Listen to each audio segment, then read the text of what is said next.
Using a mobile phone while skating on the ice is dangerous to you and those around you.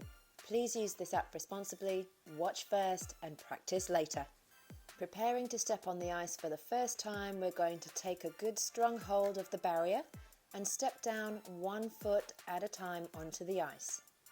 Take a moment to settle your balance, bend your knees, open the feet and begin small walking steps just like you practiced off the ice. Allow your hand to move forwards along the wall with every couple of steps that you take. Practice this until you feel you can maintain your natural upright balance, and then when you feel ready, it's time to release the barrier with your hand. The basic framework of movement for hockey skates is exactly the same. Open feet pointing side to side slightly, and small steps walking forward flat-footed and pausing a little in between each and every step.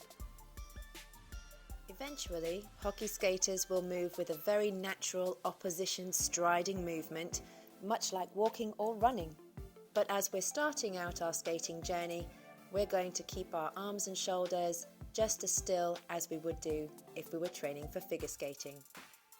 A quick recap: feet open, bended knees, back up straight and arms outstretched. Now it's time to put our phone away and practice.